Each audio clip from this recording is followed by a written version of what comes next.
Les prix des produits laitiers industriels évoluent de façon contrastée. Le prix de la poudre de lait écrémé est globalement stable depuis plus d'un an, autour de 2 400 € la tonne, tandis que celui du beurre a régulièrement augmenté avant de se stabiliser autour de 7 400 € la tonne. La production laitière augmente dans les grands bassins exportateurs mondiaux, mais de façon disparate. Les évolutions globales sur l'ensemble des 12 derniers mois montrent ainsi une progression significative en Nouvelle-Zélande et une croissance plus modérée aux États-Unis et dans l'Union européenne.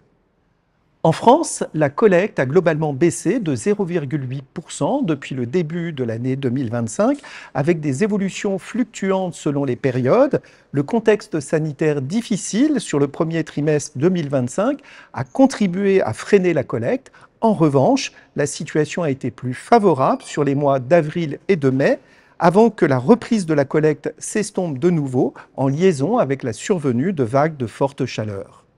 Le prix unitaire des charges dans les élevages laitiers évolue actuellement de façon modérée.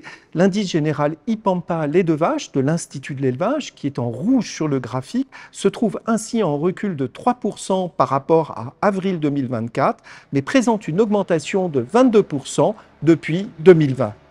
Selon l'enquête mensuelle laitière de FranceAgriMer, le prix standard du lait de vache conventionnel était de 469 € les 1000 litres sur le mois d'avril 2025. Il se situe 37 € au-dessus du niveau d'avril 2024, soit une augmentation relative de 9% en l'espace d'un an. Les prix des produits laitiers vendus en magasin évoluent actuellement de façon contrastée. Depuis un an, les prix du beurre et du lait liquide progressent, tandis que ceux des fromages et des yaourts reculent. En guise de conclusion, la situation globale des marchés évolue actuellement de façon modérée. Les perspectives sur les mois à venir sont incertaines en raison du contexte géopolitique tendu.